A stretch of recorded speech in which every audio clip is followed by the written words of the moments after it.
Srila Prabhupada ki jai, Gurudev ki jai, Thai Guru Premanande, Hare Krishna. Thank you very much, dear devotees. So welcome to our session on Bhagavad Gita. Today we start with the 18th chapter, the final chapter. It's going to be sad to finish the Bhagavad Gita, but I suppose at some point we do have to come to an end. But of course, Bhagavad Gita never comes to an end, because you're supposed to relish it again and again and again and again. So this is one of the appreciations by the academics, which we'd like to read before we start. A.C. Bhaktivedanta Swami's Bhagavad Gita, as it is, has provided a rich resource for a number of students, including those beginning to learn Sanskrit, those who have longed to appreciate Hindu literature within a living tradition, and those who appreciate dedicated and impressive scholarship. As for myself, I have persistently recommended it on all these counts and have also found such satisfaction in it as the above. Dr. Alf Hitterbettel, Professor of History of Religions at George Washington University. Right. Om Namo Bhagavate Vasudevaya. Om Namo Bhagavate Vasudevaya. Om Namo Bhagavate Vasudevaya. So I wanted to do a very brief overview of the 17 chapters that we've covered so far. Before doing that, I wanted to welcome Swati from Bharat. Thank you very much for joining. So in the first chapter, Arjun lays out the problem to Krishna. He doesn't want to fight. And he gives many reasons. Essentially, it's weakness of heart. And in the second chapter, he surrenders onto Krishna. And Krishna takes him onto the spiritual platform immediately by explaining that his real identity is that of a soul. And he has material duties, but he also has spiritual duties, and explains the nature of the person who conducts his duties properly. And in the third chapter, he talks about karma yoga, how to do one's duty without being attached to the fruits, and in that way staying sinless. And in the fourth chapter, Krishna describes transcendental knowledge, how it's passed down, and what his mission is in this world. And the different types of knowledge, action, different types of action, what he's supposed to do and what not supposed to do. And then fifth chapter, again, Krishna describes karma yoga, but how it is practiced in Krishna consciousness. So we're not attached to the fruits, but actually we offer the fruits to Krishna. And in that way, we develop this equal vision. We don't discriminate against any living entity, understanding that everyone is a soul, and the body is the outer covering. And in the sixth chapter, Krishna describes Dhyana Yoga, how to control the mind through Astanga Yoga. And Arjuna says to Krishna that that's very challenging for him as a Kshatriya to do this. And so Arjuna challenges Krishna. Krishna describes how it is possible to control the mind. And Arjuna also asks what happens to that person who tries to control, and he can't, he's unsuccessful, the unsuccessful yogi. And Krishna explains that the unsuccessful yogi is never unsuccessful. He's given opportunity again and again to continue on his spiritual path in future births. Seventh chapter, Krishna explains about himself. This is the beginning of Bhakti Yoga. So as soon as Krishna is described, Bhakti Yoga begins. And it describes where he can be perceived in this world, who approaches him, who doesn't approach him. And he also describes the value of worshipping devatas, which is actually temporary and limited. And Arjuna then asks in the 8th chapter various questions, 8 questions, and especially he asks about what happens at the time of death, and Krishna focuses on that. He answers all the questions, but then he focuses on what happens in the time of death. If what one is thinking at the time of death, one will achieve. Ninth chapter is the most confidential knowledge. Again, Krishna describes his inconceivable nature, and again describes the value of worshipping devatas and the temporary nature of the benefits of doing that. 10th chapter, Krishna gives a lot of descriptions about where he can be perceived in this world. And then in the 11th chapter, Arjuna asked Krishna to see his universal form, which Krishna shows him, and it's a very frightening form, but it establishes the supremacy of Krishna, at least in this world. And if any future incarnation wants to claim to be an incarnation, then he will need to reveal his universal form, like Krishna has. And Krishna also shows Arjuna that the war has already been fought, it's already been won. You simply have to be the instrument in this battle. 12th chapter is where Krishna describes his personal form is the best to worship. And he describes a lot more about the process of bhakti yoga, how one should meditate upon him. And if we can't meditate upon him, try to follow the principles of bhakti yoga. If we can't do that, work for him. If we can't do that, meditate. If we can't do that, gather knowledge. Or if you can't do, that's the minimum, at least gather knowledge. But better than knowledge, gathering knowledge is meditation or renunciation of the fruits of action. And then the Gyan Yoga part of the Gita starts. 13th chapter, Arjuna asks lots of questions about this world and the soul as well. Krishna gives him the answer about the field, that's the body, the knower, the soul, and the supreme knower, super soul. And then he talks about material world. And then 14th chapter, he describes how this material world works in terms of the three modes, how they act, impact us, and also how to become free from them. Krishna is very kind. He doesn't just tell you what it is, but he also explains how to get out of it. And the 15th chapter, he describes the more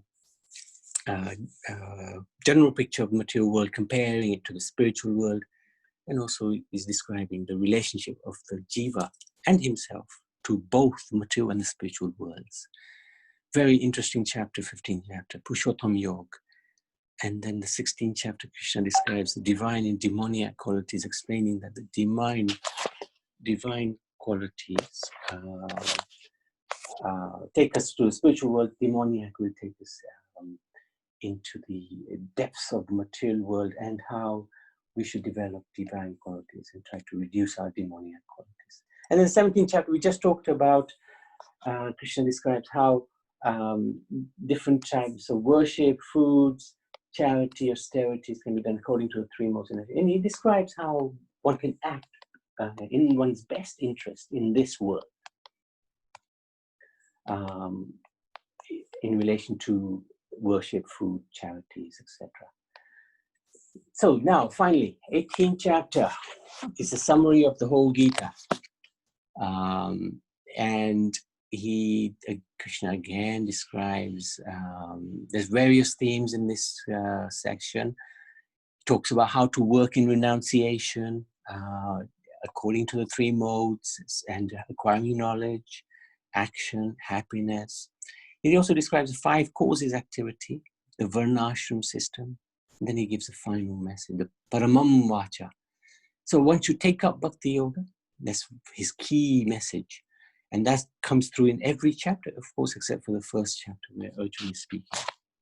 And Krishna explains that we are offered the opportunity of permanent happiness, the fulfillment of that happiness by practicing and achieving Krishna consciousness to the point of perfection.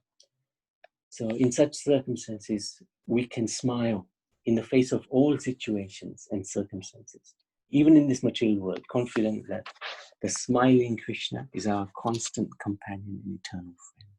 So this is a really glorious chapter.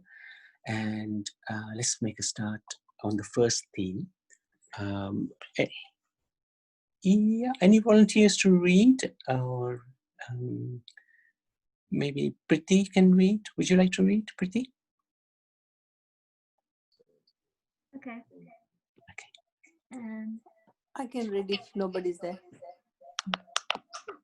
Mataji can read. Okay, yeah. Carry on, Kamakshi. Yeah, okay. I'll have to go in the other room. Oh, yeah. Okay. Just get my back ready. Jai Srila Prabhupada ki jai, Guru Maharaj ki jai. Om Namo Bhagavate Vasudevaya. Chapter 18, the conclusion, the perfection of renunciation. Text 1. Arjun said, O mighty armed one, I wish to understand the purpose of renunciation, tyag, and of the renounced order of life, sannyas. O killer of Kashi demon, master of the senses. Text 2. The Supreme Personality of Godhead said, the giving up of activities that are based on material desire is what great learned men call the renounced order of life, called sannyas, and giving up the results of all activities is what is the wise called renunciation, tyag. Text 3. Some learned men declare that all kinds of fruitive activities should be given up as faulty, yet other sages maintain that acts of sacrifice, charity, and penance should never be abandoned. Text 4. O best of the Bharatas, now hear my judgment about renunciation. O tiger among men, renunciation is declared in the scriptures to be of three kinds. Text 5. Acts of sacrifice, charity, and penance are not to be given up. They must be performed. Indeed, sacrifice, charity, and penance purify even the great souls. Text 6. All these activities should be performed without attachment or any expectation of result. They should be performed as a matter of duty. O son of Pratha, that is my final opinion. Text 7. Prescribed duties should never be renounced. If one gives up his prescribed duties because of illusion, such renunciation is said to be in the mode of ignorance. Text 8. Anyone who gives up prescribed duties as troublesome or out of fear of bodily discomfort is said to have renounced in the mode of passion. Such action never leads to the elevation of renunciation. Text 9. O Arjuna, when one performs his prescribed duty only because it ought to be done and renounces all material association and all attachment to the fruit, this renunciation is said to be in the mode of goodness. Do you want me to continue? Yes, another 6 sloks. Sorry, I can't. Yes, Sorry. another 6, up to text 15. Okay, sorry. Text 10. The intelligent renouncer, situated in the mode of goodness, neither hateful of inauspicious work nor attachment to auspicious work, has no doubt about the work. Text 11.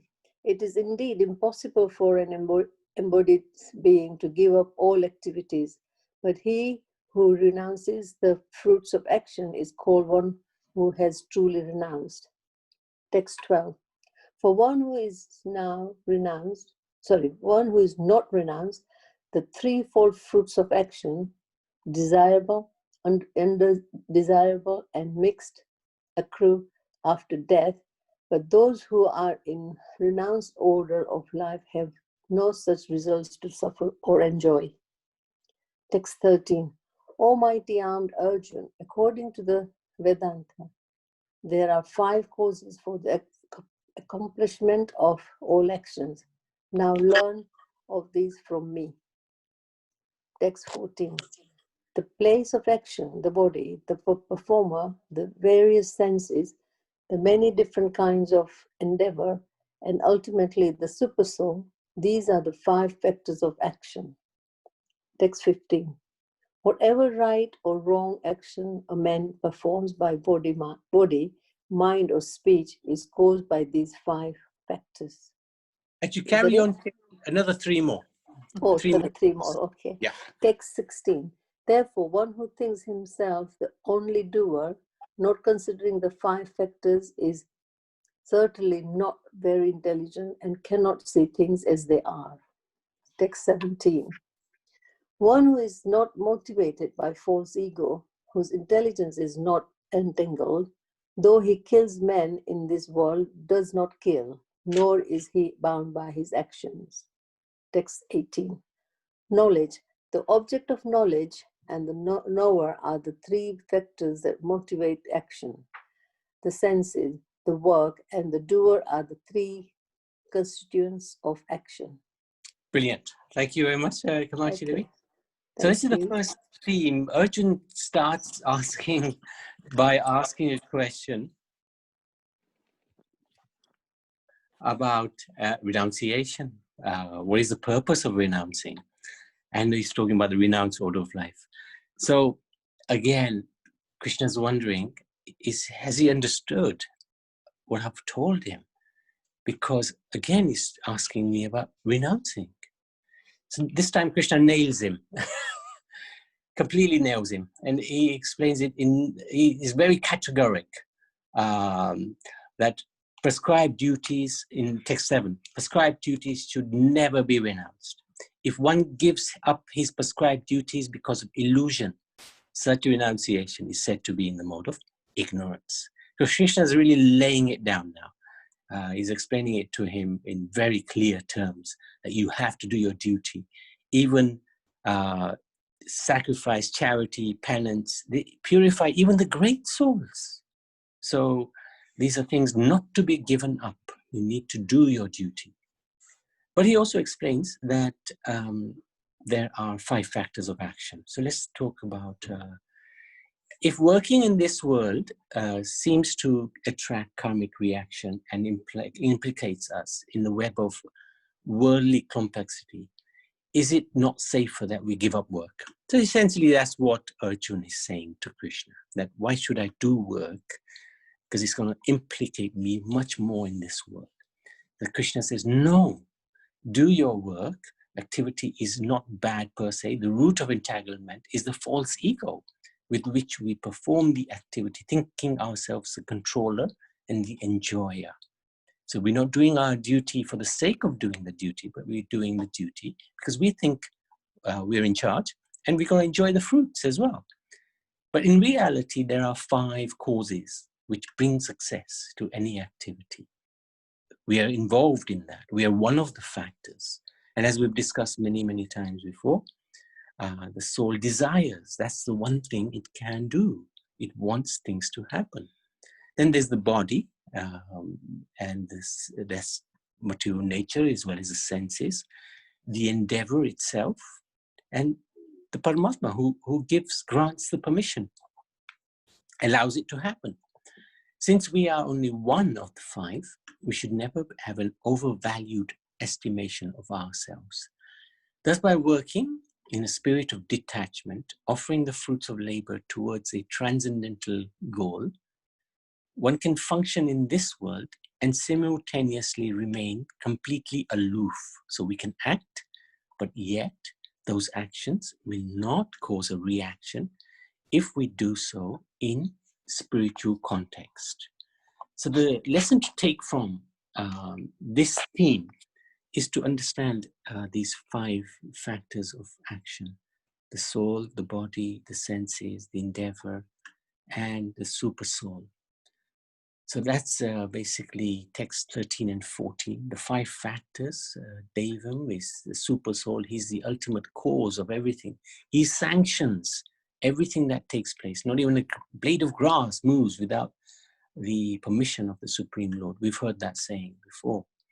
And that is the super soul who sanctions all the actions. Then there's the body, adhisthanam, place of action. That's the material cause, the karanam. This is the senses, instruments of action. This is basically the three modes of material nature. The devatas are in charge. They are causing things to happen as per the desire of the doer, the soul, karta. And then there's our effort, which is again a material cause. So the endeavor, cheshta.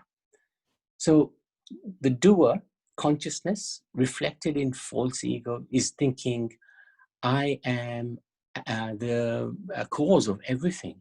I am the one who's doing. But actually, the soul simply desires, and there are four other factors which take over.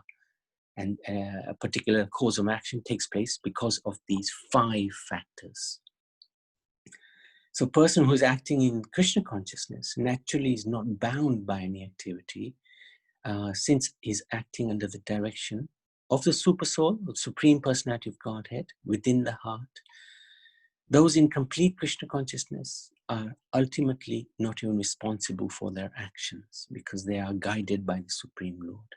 Their activities are, as Krishna describes in the 4th chapter, are karma. They're not going to have any material effect. So this is one thing that we can understand, try to understand, that we are simply one of the factors of the causes of action. We are not the doer. We simply desire, and that desire is fulfilled by the Supreme Lord through his agency's material nature, effectively. So, Madhusudan Babu? Yeah, quite,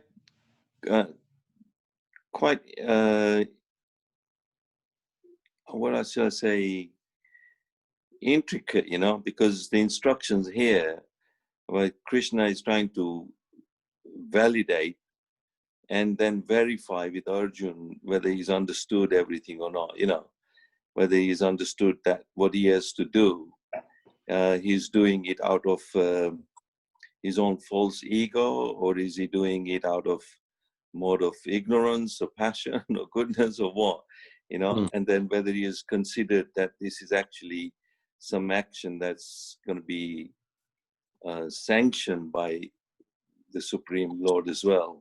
So when he has considered that this is an action that's going to be performed with Krishna in mind, and also, like you said, the five factors, that is, like Prabhupada says in the purport, one of the purpose, that, you know, a foolish person does not consider that there is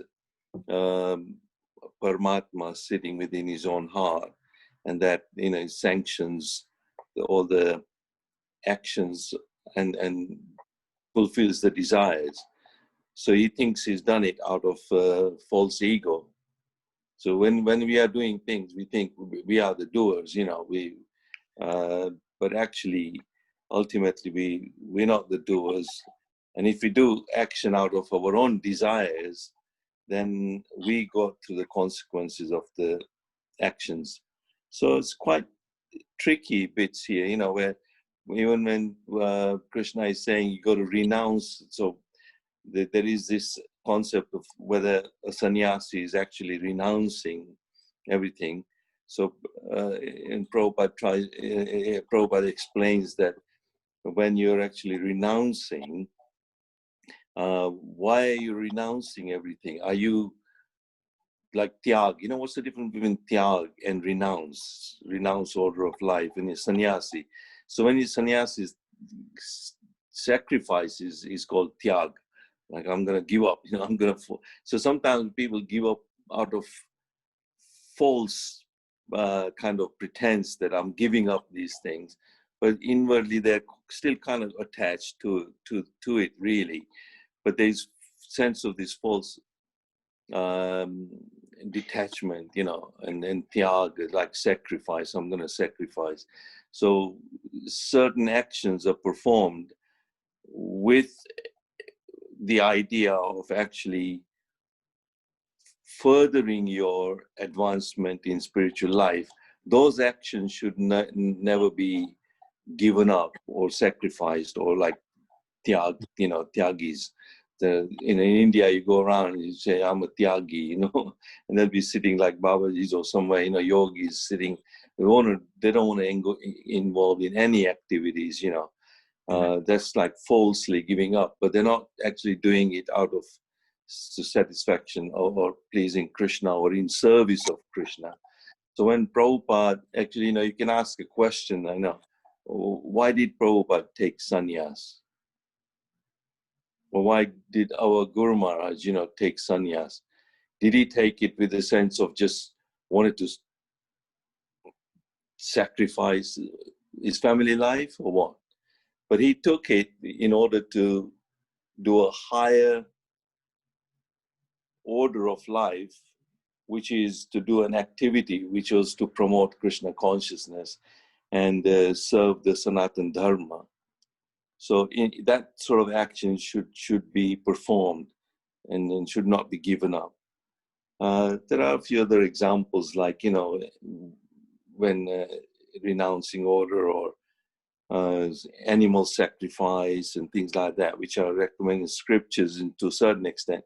But to sacrifice an animal to give it a better life, so that's how they used to do. When they used to do a Rajasuya sacrifice, the horse that may be sacrificed, but it was given a human life in their next life or another animal life. The Brahmins had that qualities, they had the ability to chant those kind of mantras and sacrifice. But there is this false sense of animal sacrifice, which is in other religions, like they do with halal meat or kosher meat or something. And that sort of animal sacrifice is, they think that they're doing it for a higher order, but they don't realize that they're actually just killing an animal. In Vedas also, there's kind of recommendation of certain activities like that, where animal sacrifice is to be done, but that is with an understanding that this is elevating the animal soul to a higher order of life, which is a human form of life. So it's quite, quite complex area, this part of the instructions given by Krishna. But certainly, we have to consider these 5. Whenever we're doing any activities, we got to think about our own selves, that our bodies are involved in the actions, our senses, and then our efforts, the endeavor, and certainly that there is a Paramatma sitting within our own heart as well. Okay. Thank you very much. Yeah, thank you. Any questions, any other comments by anybody? Like to know anything more, or are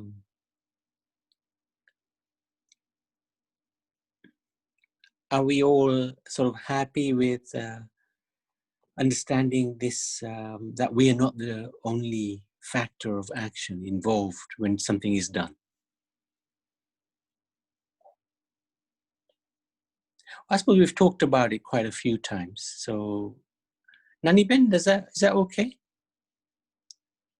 Yeah, that is okay. Yes, Okay. very well explained. So that's fine. Oh, thank you. okay. No, thank you very much. Thank you for joining us. I know you are.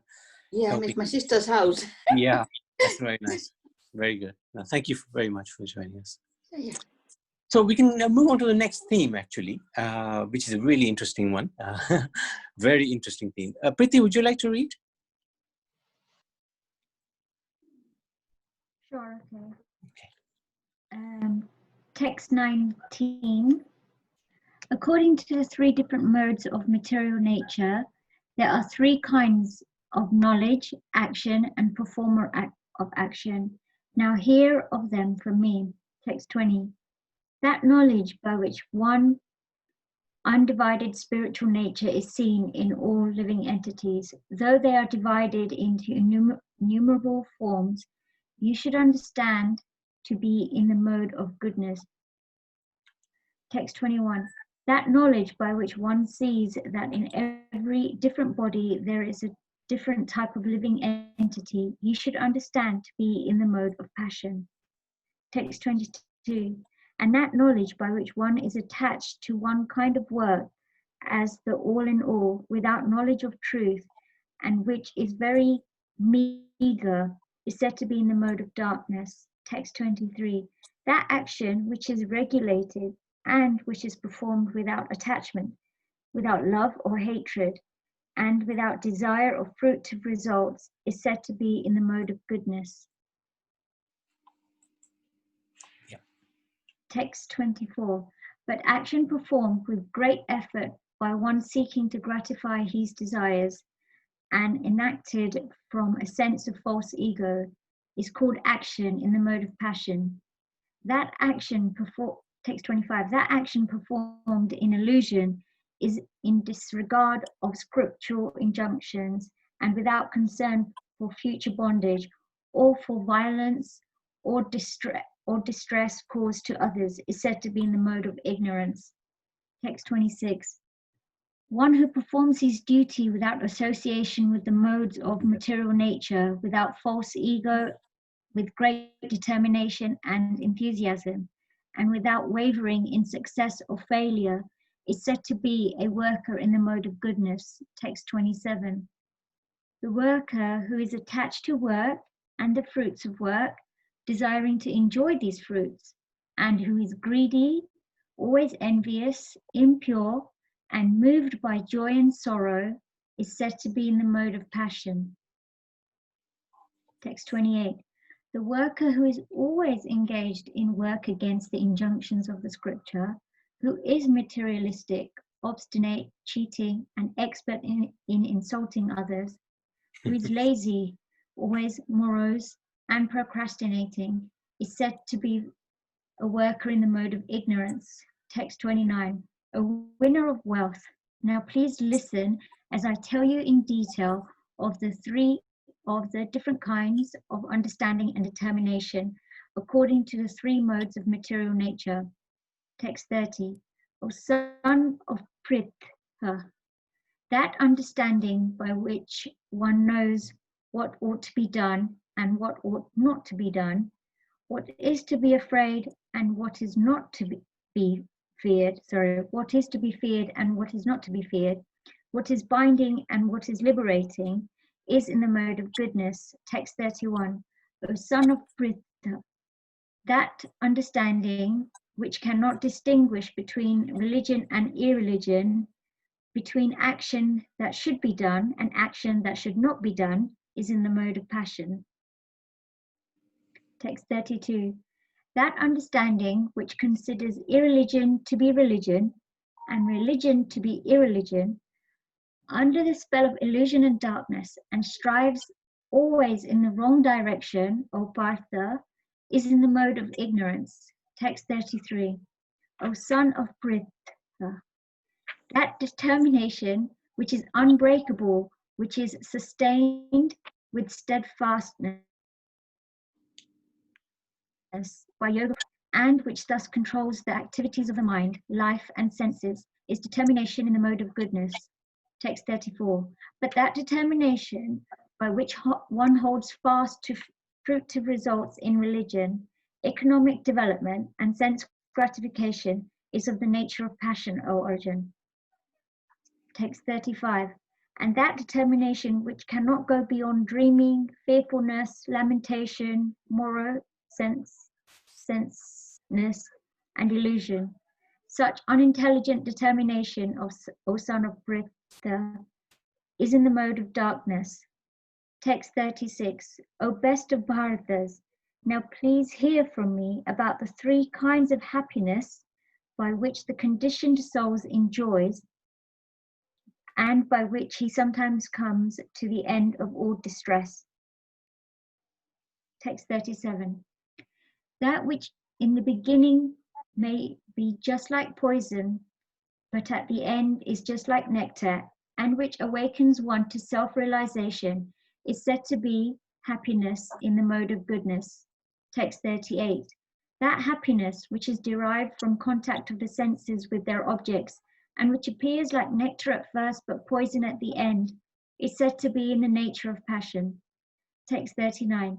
And that happiness which is blind to self-realization, which is delusion from beginning to end, and which arises from sleep, laziness, and illusion, is said to be of the nature of ignorance. Text 40. There is no being existing either here or among the demigods in the higher planetary systems, which is freed from these three modes born of material nature. Brilliant. Thank you very much. That was quite a long session there. 22 slokas. And Krishna explains so many different areas of our own life: knowledge, action, working, understanding, religion, determination. And finally, he focused on happiness. So looking around us, the reality is that most people are deeply engrossed within the material world. Krishna pins this down to the material mode, three modes of material nature that entangle each person according to their individual mentality. So Krishna explains how the modes influence our knowledge, actions, understanding, determination, ultimately our sense of happiness. I wanted to just focus on one of those, because just focusing on the last one, this point about what can bring us happiness, because that's all we're looking for in our lives. That's the nature of the soul. It's always looking for the Ananda, Satchit Ananda. Ananda is always the aim of everything that we do. So if we can get that bit right, then everything else will fall into place very nicely. So the lesson is basically what Krishna is explaining in the last part of the theme. What seems like poison in the beginning will become nectar in the end. And what is nectar in the beginning will become poison in the end. So this is when we take to the spiritual path, the spiritual process, when we start following the rules and the regulations, start chanting the Mahamantras, start reading spiritual, about spiritual knowledge, the Bhagavad Gita, for example, it's very difficult. It's just like poison. It completely goes against our material nature, if you like, of enjoyment. But that poison, which it might seem like in the beginning, if we continue and we persist, will become nectar in the end. These are regulative principles of freedom. They're not regulative principles of bondage. When we take to the spiritual path, may be difficult in the beginning. It is difficult to rise early and chant the Mahamantra, no doubt about it. But to do anything in this world of any particular value, we have to make some sacrifice. We have to do things which are particularly challenging. So if one wants to become a professional, for example, one has to go through the process, the university and the professional qualifications, and finally you get your goal. So you've gone through the pain in order to get the success at the end. So spiritual process is exactly the same. In order to get the benefit, the spiritual benefit, there has to be some sacrifice and some effort put in. And if we put that effort in and persist with determination, because Krishna talks about determination in this theme as well. If we do it with determination, proper understanding, proper action, and with good knowledge, we will achieve our aim, which is to progress in our spiritual path. However, if we don't do that, if we there's the other type of happiness, which is a nectar in the beginning, but it becomes poison in the end. So yes, we may go to work, we may earn a good living. Nobody's saying don't do that. Right? It's just we need to give enough time for the spiritual process as well. But if we neglect the spiritual process, we simply focus on the material goals, may seem like nectar, earning money, looking after the family, and enjoying the senses, doing whatever we want to do, going to the cinemas, etc., etc., etc. may seem like nectar, but it will be poison, because there is no everlasting benefit from this. It's just a material activity which ends at the time of death. So let's just have another very quick look at how do we, what is this happiness and goodness? It's like poison in the beginning, nectar in the end. Many rules and regulations to control the mind senses may appear bitter like poison, but the successful transcendental realization is just like nectar. It awakens one to self-realization. So one time Prabhupada was asked, why this process is so difficult? How can we maintain ourselves? And Prabhupada said to the person who asked the question, what's the difficulty? We chant, we dance, we sing together, we take delicious prasad, which is offered to the Lord. We read these glorious pastimes of the Supreme Lord and his devotees. So where is the difficulty? What is the problem? So in one sense, Prabhupada has given us a much easier path to follow. And if one takes it with a positive attitude, then even this poison is actually not poison. It's actually nectar in the beginning, and it just continues to be nectar all the way through. Even chanting the holy names, if we can understand that we are actually with the Supreme Lord when we're chanting the holy names of his holy names, then actually it becomes an enjoyable activity, because we're trying to please the Supreme Personality of Godhead by the chanting. Because we're trying to please him, he reciprocates with us, and we also get immediate satisfaction. So, Madhusudan Babu, would you like to elaborate on that? Yeah. So this part here where Krishna is saying, that whatever we do in the beginning, it doesn't seem very easy. It's very difficult. And then in the beginning, it seems like, it's like poison, and then it becomes nectar at the end. So in the beginning, even chanting is very difficult, And chanting itself is described that, it's like we are in this jaundiced condition, and people who have got jaundice, yellow fever, to them, sugar itself tastes very bitter. But as they keep taking the sugar more and more and more, the jaundice is cured, and then they can actually taste the sugar, which is sweet. So the cure itself is sugar, but to them it's like poison in the beginning.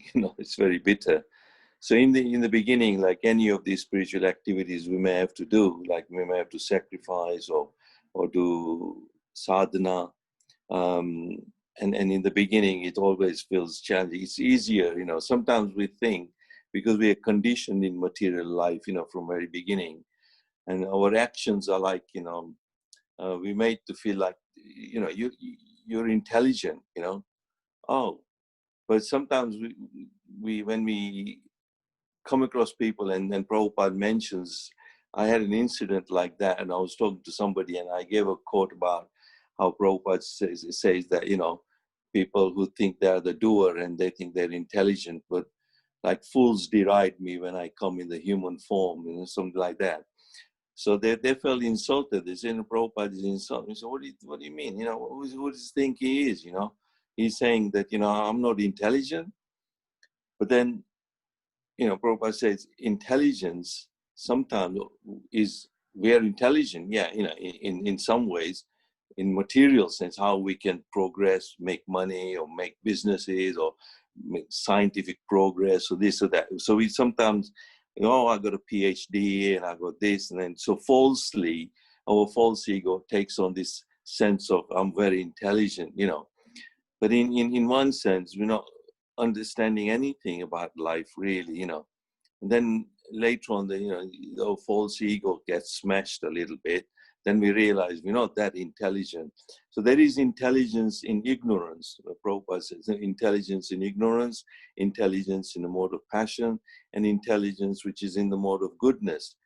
But in choosing actions, whatever we do, I mean, like for example, in our own personal lives, we could have saved ourselves a lot of grief. How many times we would have saved ourselves a lot of hassle and hardships had we known how to act properly in the right mode. Like, am I doing this out of mode of ignorance, or am I doing this out of mode of goodness or passion? I'm being passionate about things, or what? Am I doing this to advance in spiritual life? Am I doing this action to please Krishna? Like, just cooking and eating, it's sort of those sort of things are easy. We just cook and eat for ourselves. That's just our own satisfying our own selves. But then we think, am I really, cooking this with Krishna in mind as well, and then offering to him, and then prasad? Might be a little bit of a thought going into it. So there's a bit of thought going into it, which is what I would call buddhi yoga. You have to apply a bit of buddhi yoga, intelligence. Apply a bit of intelligence. I've actually been with my granddaughter. She's about 9 or 10 or so, and she actually posted a little, because they're doing Gurukul, the homeschooling. At the moment there's no schools and all that. So my my daughter-in-law, and they're teaching them at home. So doing a Gurukul class. So she actually posted a first Bhagavad Gita class. She's 9-year-old, but she did a Bhagavad Gita class on one of the verses of Bhagavad Gita, where Krishna is saying about doing activities and thinking about Krishna. So she gave an example of, he said, if you grow a carrot and then you pick the carrot, and then there might be some bugs on the carrot, and then if you just wash it, cook it, and then eat it, then you're actually bound in the action, and you might have killed that bug as well in the process of pulling the carrot out or something. Then you are actually bound in the action. So she's trying to explain that if you take the carrot, then wash it, if you accidentally kill the bug in the process as well, then you wash the carrot, cook it, and offer it to Krishna, then eat it, then you're not bound in the action of sin. That's the verse. So she was trying to say that any actions that we perform with Krishna in thought, the process of offering, we are not bound by all those kind of actions. So I was trying to explain to her that, yeah, that is why, we should apply a bit of buddhi yoga. So I've started this training with her that, she was at home the other day, and she picked up this canvas and she said, Dad, give me some paint. I'm just going to paint this. I said, yeah, you got the canvas, you just want the paint, and you're going to paint it. But have you applied a bit of buddhi yoga? And she said, well, yeah, what do I mean? Yeah, so then she sat back and she said, okay, a bit of buddhi yoga, so I've got to plan it out. I've got to do this not just spontaneously out of mode of ignorance or passion or goodness. Let me think about this action. And she said, okay, I think I'll do sun here, grass here. Then she thought about it. Then she the children playing and all that. And so she was applying a bit of buddhi yoga and said, well, this painting, can it actually involve a bit of Krishna in it as well, So she started to think a little bit more. And then, so it's just like training ourselves as well, Am I acting out of just ignorance? And I myself, in my personal life, I would have saved a lot of grief had I been applying a bit of buddhi yoga and thinking, I did this out of mode of passion, and now I'm suffering the consequences of it. I've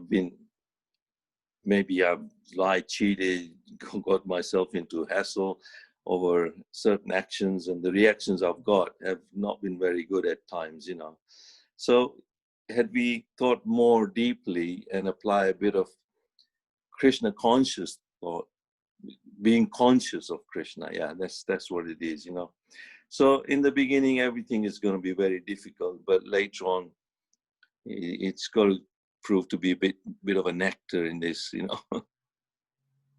Sorry, it's gone on a bit, but no. Thank you. That was really good, actually. Yeah, I like the example of the granddaughter and how to, and also the jaundice point. Very, very nice point.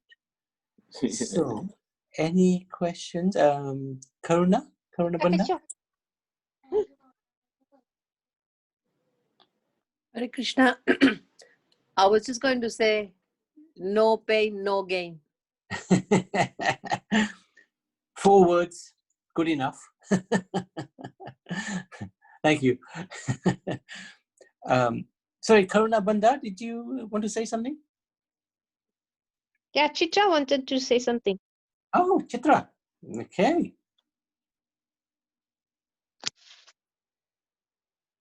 She's coming in a while. Oh, no problem, no problem. Anybody else like to ask a question? Suresh or Sanjana? If we got a good crowd today, and I'm very happy that even on the last 18th chapter, we've still maintained quite a decent attendance level. So thank you very much, devotees, for attending. Suresh, yes. Yeah, it is true that first it's poison and then it becomes nectar, because certain times a person is really depressed, distressed about certain things, and then he takes his route to Krishna, and then they say, you know, it's a motivation that, okay, I will ask Krishna to do this and this and this, and then as he is going through the path slowly, he doesn't get, okay, there are always goods and bad things. It doesn't happen according to your expectation. It's always to Krishna's expectation, because he knows what's good for you. Because we are always asking, I want this, but whatever's good for your ultimate, only then he will grant it to you. But as you are progressing towards, first you don't like it, you will be forcing yourself, I will go, one day you will do this, you'll do the bhog, you will do, okay, not out of the heart, but eventually when you feel your desires a little bit are fulfilling, then you move towards it further, then it becomes a nectar.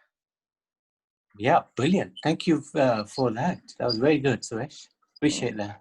Thank you very much. Very nice feedback. Thank you. Thank you. Anybody else? Any questions? Any challenges? Anything that's not easy to understand?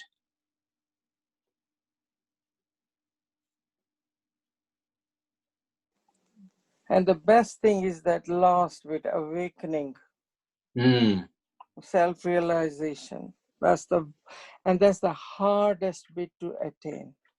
Yes, absolutely. Because we've identified with this body so long. That's right. Yeah, absolutely. Could take yugas, or maybe it could also, or the light, it could take even a twitch of a second. You never know. Yeah. Depends on your, if you're meditating all the time, then it's just a light, it will just switch on. Yeah, for sure. That's the best thing. Yeah. By the mercy of the Lord, anything is possible. Absolutely. Yeah. Thank you. Yeah. Yes, I'm really just say my gratefulness to you, Mataji and Madhusudan Prabhuji, for taking us to the Gita. And I'm so happy that I've done it for the first time in my life, even at this age. So I'm ever so grateful to everybody and imparting at least some sort of knowledge to which I seem to have probably may or may not have understood. I don't know. But you have tried so hard, and is my namaste, pranam, my obeisance to all of you. No, thank you, Thank you, Nadiman. Prabhuji. And I love your enthusiasm, and your participation has been really very Yeah. beneficial. Very beneficial. It has been my aim to do this for such a long time, and at least I've done it today. And even today, when I reached my sister's house well in time, so I was able to join. So all Krishna willing, I've Thank come you. to an end, and so a chapter of my life is over. I'm feeling very, very happy now. I've got some news for you. We've still got another 30 odd verses to go through. 2 more themes, which is going to be. Yes. I know.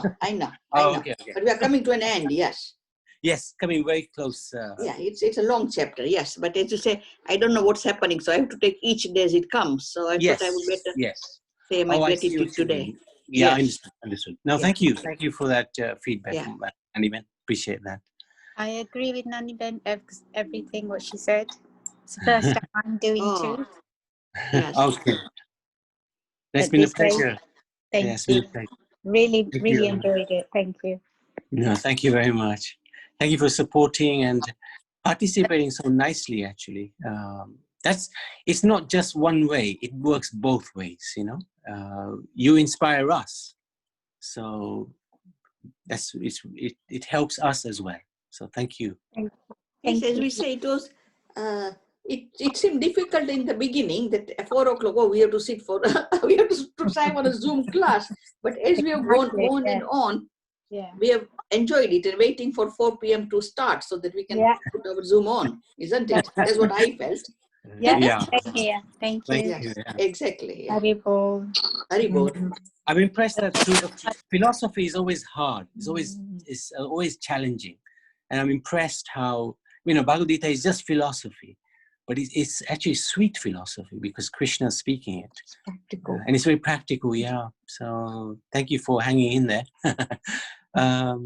Haribol, yes. something good come out of this COVID, isn't it? Then. Yes. So, Kamakshi, you've said another 5-6 words, and they're very powerful words. Well, I say little, but I try to do it properly. You say a little, but you mean a lot. Yeah, no, it's very good. Very good. Thank you. Chitra? Hare Krishna, Prabhu. Hare Krishna, Chitra. How can someone develop the determination to increase their bhakti? Very good question. Phenomenal question. And actually, Jayanti was telling me that we should actually, the lesson from this one should be determination. And I said, no, it's got to be happiness. So very, very well picked up.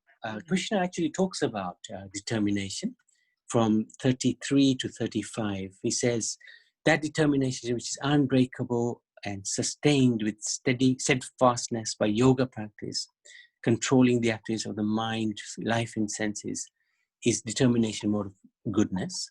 That determination which holds fast to fruitive results. So we want to see something coming back to us: religion, economics, working, sense enjoyment. That's passion. And that determination, which doesn't go beyond dreaming or fear or lamenting all the time, moroseness, illusion. That's just in the mode of darkness. So how do we get to at least number 33, text 33, unbreakable, sustained with steadfastness through yoga practice? Principally 2 ways. One is association with strong devotees. Association with devotees who are very, very determined. That is the principal way by which one can develop this very unbreakable determination. When we are together with those who are unbreakable. So those who are following Prabhupada, especially when he was physically present on this planet, their determination was unbreakable. And they would do miracles. Prabhupada would say, go to London. And 3 couples came to London. And they started the Hare Krishna movement in London. They had absolutely nothing. No money, no place to live. They even had a young child with them. But their determination was so strong because they were guided by They were guided by a person, a spiritual master, who was the most determined person in the world, in this universe, Srila Prabhupada. So if we want to be determined, grab hold of the lotus feet of strong devotees, strong devotees. And the second is sadhana, our own spiritual practice. If we if we rise early and chant, and we chant with purpose of pleasing Krishna. The whole idea of sadhana is not to increase our false ego. As soon as we do that, thinking, hey, I'm doing great sadhana, as soon as that word I comes in, the false ego comes in, Krishna will smash it. He leaves. Yeah, he leaves. He doesn't hang around. So if we understand that actually we are trying to please Krishna with our sadhana, and only because of him we are able to maintain any sadhana, but we try to rise early and please him by our chanting, that will increase our determination. Guru Maharaj used to always say that ISKCON is really doing very well because of one thing: Mangalarti at 4:30, early morning, rising, and morning program. That's right, the morning program. 4:30 and Tulsi Aarti, chanting. So if we can sort of do that with the pleasure of the Lord, then for the pleasure of the Lord, that will increase our determination. Does that make sense, Chitra? Yes, Prabhu. Thank you very much. Anybody else? How can we increase? You will have your own experience. How have I become determined to do this? Yeah, this part is where determination is either in the mode of ignorance or mode of passion or mode of goodness. So anything we're doing in life, is either going to be in these three modes, either ignorance, passion, or we're driven by that. And we sometimes act spontaneously or just do things out of laziness. At times we are lazy, We do get into that mode, and everything becomes a little bit of a challenge, Anything we want to try to do succeed in life, or even material activities we try to do, sometimes they can become quite challenging, But we give in to laziness and being passionate about things. Like, for example, sometimes certain people act out of, am I gonna, and ask ourselves the question, why did I do this? Did I do this to impress people? Did I do this to gain appreciation of other people? Or did I do this out of mode of passion? Was I being a bit greedy there? Was I being a bit envious here, or what? And then when you start to act out of goodness, then you say, oh, am I doing this to advance myself a little bit in intelligence? Intelligence is two types of intelligence, isn't it? Intelligence, which is material intelligence, just to progress in life and gain material objects, sense objects, and all that sort of thing. But then there is intelligence, which is to progress and gain that happiness, which is of spiritual nature, which is going to take us beyond the mode of goodness. So in that determination, which is in the mode of goodness, and then it tries to push us beyond that onto a spiritual to try and please Krishna, that determination, it doesn't come easy. We're all subjected to this material mode. So we do, we do become victims of it at times, but we keep on applying our intelligence and keep endeavoring. And with the right guidance, and especially like you mentioned, Shyam Sundar and his wife and the little child, and they came to to London from America, and they really were determined. They set up that Bury Place temple, and they were determined to meet the Beatles and George Harrison. They kept persisting because they knew they wanted to please Srila Prabhupada somehow. They wanted to please Srila Prabhupada. So in that way, when we are there to, we want to please our spiritual master. When Guru Maharaj was around, we always wanted to please him somehow, make him happy. When he was happy, we were happy as well, And that kept us going. We need some sort of driving force behind as well. Pleasing Krishna is also same thing with Arjun here. He's also losing his determination to fight, really, isn't it? And then he's being encouraged, this for the pleasure of Krishna, I'm going to do this now. So yeah, it's challenging at times, but got to keep going. But thank you, thank you. People have really stuck with this, and given me a chance to express my realization. And you prepared this very well, and people who have stayed with us. So we're nearly to the end of this Bhagavad Gita, and realizations come every day, But when we have to try and we got to give a bit more thought to it, and we're not that realized yet, but we're getting there by the mercy of Prabhupada. Thank you, Navi. Thank you. Okay. Just one thing, Chitra. Nectar of Devotion, Nectar of Instruction, text 3. It says there are 6 principles favorable to the execution of pure devotional service.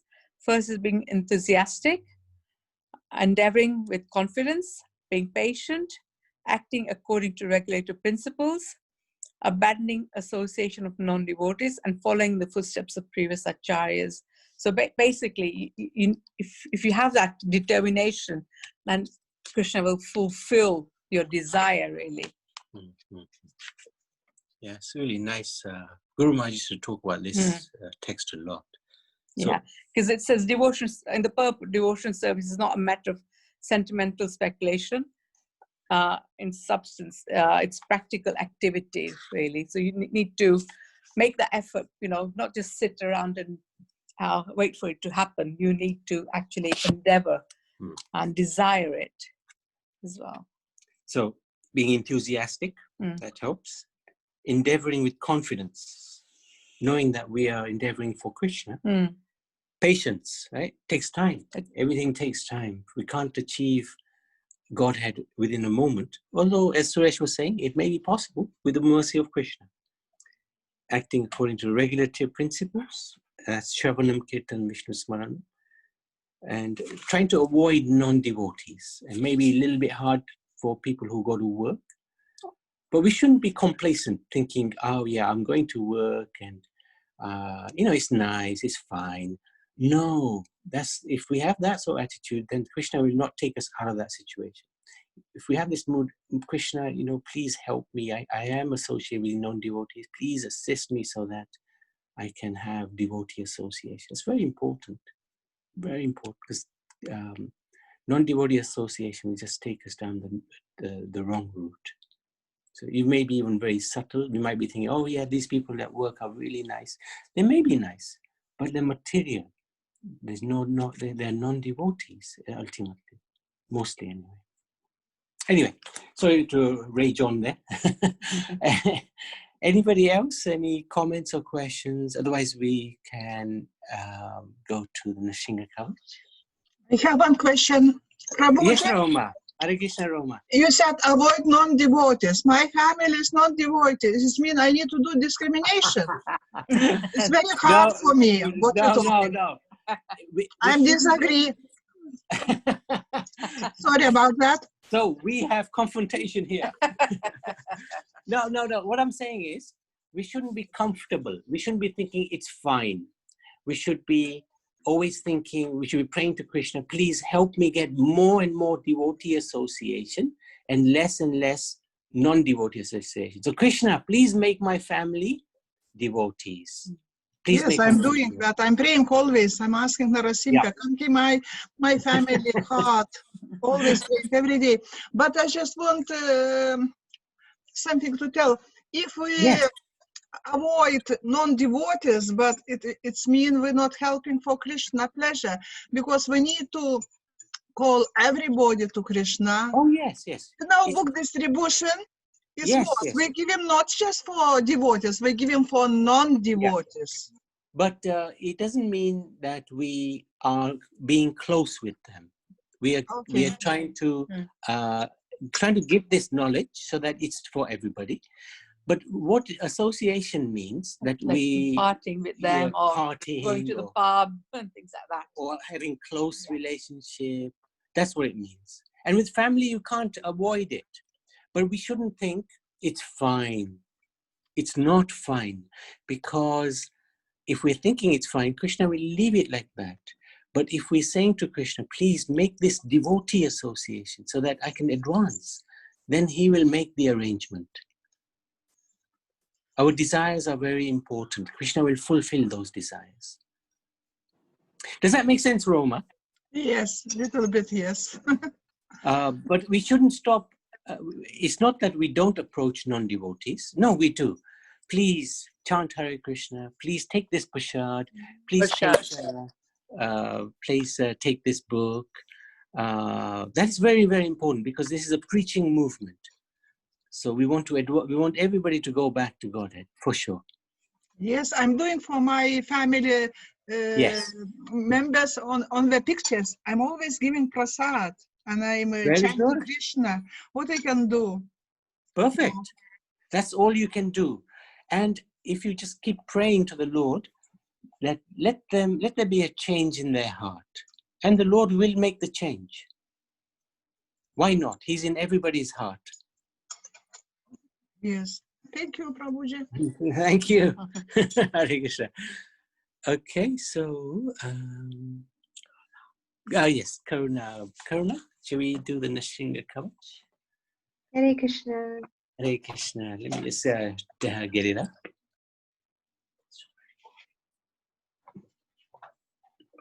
Okay, thank you very much. Shri Rashmi